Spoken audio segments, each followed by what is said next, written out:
అందరికీ నమస్కారం. పూరి జగన్నాథుని రథయాత్ర మొదలు కాబోతుంది. 2025 సంవత్సరంలో దాని గురించి ఇప్పుడు మనం తెలుసుకోబోతున్నాం. ఎందుకంటే ఈ నెలలోనే పూరి జగన్నాథుని రథయాత్ర ఉంది కాబట్టి అసలు దాని చరిత్ర ఏంటి, దాని ప్రాముఖ్యత ఏంటి, ఇంకా వేడుక ఏ విధంగా జరుగుతుంది, ఇలాంటి విషయాలన్నీ మనం ఇప్పుడు తెలుసుకోబోతున్నాం. జగన్నాథ రథయాత్ర హిందూ మతంలో చాలా పవిత్రమైన మరియు విశిష్టమైన పండుగల్లో ఒకటి. ఒడిశాలోని పూరిలో ఉన్న జగన్నాథ ఆలయం నుంచి ప్రతి సంవత్సరం ఈ మహోత్సవం అత్యంత వైభవంగా జరుగుతుంది. లక్షలాది మంది భక్తులు ఈ దివ్యమైన రథాలు లాగడానికి, అలాగే స్వామివారి దర్శనం చేసుకోవడానికి తరలివస్తూ ఉంటారు. కేవలం ఇదొక పండుగ మాత్రమే కాదు, భక్తి, సాంస్కృతిక వారసత్వం, ఇంకా ఆధ్యాత్మికతకు ప్రతీకలుగా ఉన్నాయి.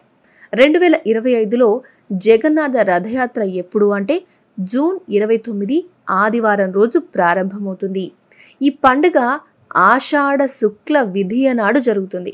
అసలు ఈ రథయాత్ర ఎలా జరుగుతుంది అంటే, జగన్నాథుని యొక్క రథయాత్ర 3 ప్రధాన రథాల మీద జరుగుతుంది. మొదటిగా నంది ఘోష్. ఇది జగన్నాథ స్వామి యొక్క రథం. దీనికి 16 చక్రాలు ఉంటాయి. రెండవది తాళధ్వజ. ఇది బలరాముడి యొక్క రథం. దీనికి 14 చక్రాలుంటాయి. మూడవది దేవదళన. ఇది సుభద్రాదేవి యొక్క రథం. దీనికి 12 చక్రాలుంటాయి. యాత్రకు ముందు ఈ రథాలను భక్తులు మరియు కళాకారులు చాలా అద్భుతంగా అలంకరిస్తారు. వేలాది మంది భక్తులు జై జగన్నాథ్ అంటూ నినాదాలు చేస్తూ తాడులతో ఈ భారీ రథాలను లాగుతారు. ఆలయం నుండి గుండిచా మందిరం, అంటే ఇది సుమారుగా 3 కిలోమీటర్ల దూరం వరకు కొనసాగుతుంది ఈ యాత్ర. 9 రోజుల పాటు స్వామి గుండిచా మందిరంలో బస చేసి ఆ తర్వాత బహుళయాత్ర, అదే తిరుగు ప్రయాణంలో తిరిగి ప్రధాన ఆలయానికి వస్తారు. అయితే అసలు ఈ రథయాత్ర ఎందుకు చేస్తారు అనే కారణాలు తెలుసుకుందాం. దీనికి అనేక కారణాలు ఉన్నాయి. అంతేకాకుండా పురాణ కథలు ఉన్నాయి. ముందుగా మామయ్య ఇంటికి ప్రయాణం. జగన్నాథుడు, బలరాముడు, సుభద్రాదేవి తమ తల్లిదండ్రుల యొక్క నివాసమైన గుండిచా మందిరానికి సందర్శనార్థం వెళ్తారు అని నమ్ముతారు. ఇదొక విధంగా కుటుంబ పునః కలయికని మనందరికీ సూచిస్తుంది. తరువాత పాప ప్రక్షాళన.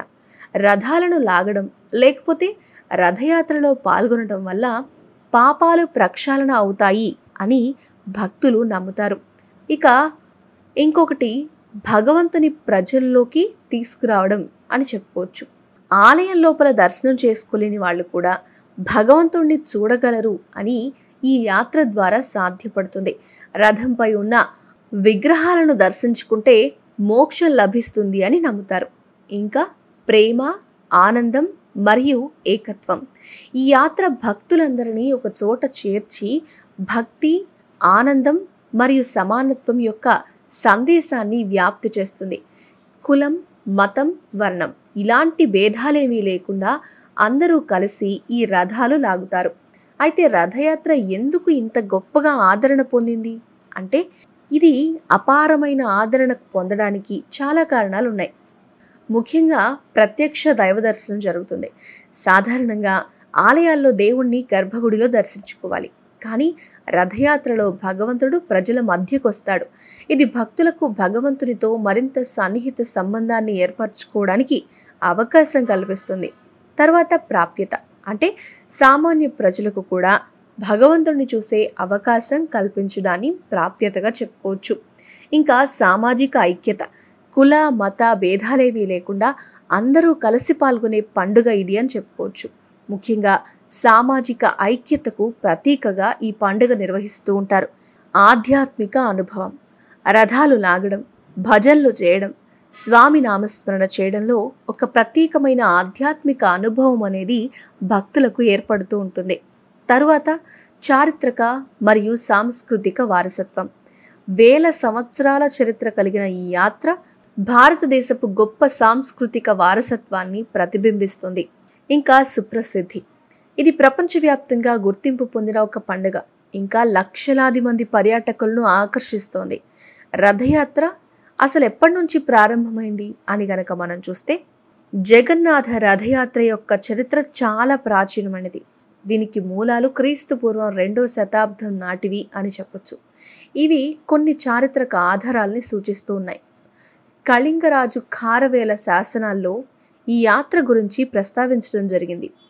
గౌతమ బుద్ధుని కాలం నాటికే ఈ పండుగ ఆచరణలో ఉందని కూడా కొందరు చరిత్రకారులు భావిస్తూ ఉన్నారు. మత్స్య పురాణం, బ్రహ్మ పురాణం, స్కాంద పురాణం వంటి అనేక పురాణాల్లో కూడా జగన్నాథుడి, అతని సోదరుడు బలరాముడు, సోదరి సుభద్రతో కూడిన దేవతా స్వరూపం గురించి మరియు వారి రథయాత్ర గురించి ప్రస్తావించబడింది. తరువాత 12వ శతాబ్దంలో గంగా వంశానికి చెందిన అనంతవర్మ చోడగంగదేవ్ పూరిలో ప్రస్తుత జగన్నాథ ఆలయాన్ని నిర్మించిన తరువాత ఈ యాత్ర ఇంకాస్త ప్రాచుర్యం పొందింది. అంతేకాకుండా చాలా పెద్ద ఎత్తున నిర్వహించబడింది.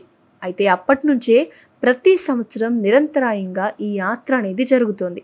చివరగా జగన్నాథుని యొక్క రథయాత్ర కేవలం ఒక పండుగ కాదు. ఇది భక్తి, నమ్మకం, చరిత్ర ఇంకా సంస్కృతి యొక్క అద్భుతమైన కలయిక అని చెప్పొచ్చు. ఇది భారతీయ ఆధ్యాత్మికతకు, ముఖ్యంగా ఒడిశా సంస్కృతికి ఒక తలమానికం.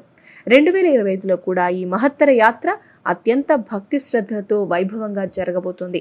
అయితే జగన్నాథుని రథయాత్రకు ప్రతి సంవత్సరం లక్షలాది మంది భక్తులు వస్తుంటారు. సాధారణంగా ఈ యాత్రకు ఎంతమంది వస్తారు అంటే 10 నుంచి 15 లక్షల మందికి పైగా భక్తులు వస్తారని అంచనా వేస్తారు. కొన్ని సందర్భాల్లో భక్తుల సంఖ్య 20 నుంచి 25 లక్షల వరకు కూడా చేరిన సందర్భాలు ఉన్నాయి. ముఖ్యంగా వాతావరణం అనుకూలించినప్పుడు, లేకపోతే ప్రత్యేకమైన శుభ సందర్భాల్లో జరుగుతూ ఉంటుంది. ఇక 2025లో జూన్ 29వ తేదీన ఆదివారం ప్రారంభం కాబోతున్న ఈ యాత్రకు కూడా భారీ సంఖ్యలో భక్తులు తరలివచ్చే అవకాశం ఉంది. పండుగ ఆదివారం అవుతోంది. దూర ప్రాంతాల నుంచి వచ్చే వారికి ఇది మరింత సౌకర్యంగా కూడా ఉంటుంది. పూరి జిల్లా యంత్రాంగం, ఆలయ కమిటీ ప్రతి సంవత్సరం ఈ భారీ జన సందోహాన్ని దృష్టిలో ఉంచుకొని చాలా పటిష్టంగా భద్రతా ఏర్పాట్లు, రవాణా సౌకర్యాలు, వైద్య సేవలు లాంటివి ఏర్పాటు చేస్తూ ఉంటారు. ఈ రథయాత్రలో పాల్గొనటం వల్ల మోక్షం లభిస్తుందని, పాపాలు తొలగిపోతాయని భక్తుల యొక్క ప్రగాఢ నమ్మకం. ఈ నమ్మకమే లక్షలాది మందిని ప్రతి సంవత్సరం పూరికి ఆకర్షిస్తోంది. కేవలం ఒడిశా నుంచి మాత్రమే కాదు, దేశంలోని ఇతర రాష్ట్రాల నుంచి, ప్రపంచంలోని వివిధ ప్రాంతాల నుంచి కూడా భక్తులను ఆకర్షించే ఒక అంతర్జాతీయ పండుగ అని చెప్పుకోవచ్చు. మరి మీరు కూడా ఈ యాత్రకు వెళ్తున్నారా? ఈ విషయాలన్నీ తెలుసుకుని వెళ్ళండి. మీకు ఇంకా ఆసక్తి, ఆనందం, ఆశ్చర్యం అన్నీ కలుగుతాయి. చివరిగా భగవంతునికి, భక్తునికి అనుసంధానం ఏర్పడి మీరు పూరి యాత్ర ద్వారా కొన్ని విశేషమైన అనుభూతుల్ని పొందగలుగుతారు. వీడియో నచ్చితే లైక్ చేయండి, షేర్ చేయండి. అలాగే ఇలాంటి మరిన్ని వీడియోల కోసం మా ఛానల్ని సబ్స్క్రైబ్ చేసుకోండి. Thanks for watching.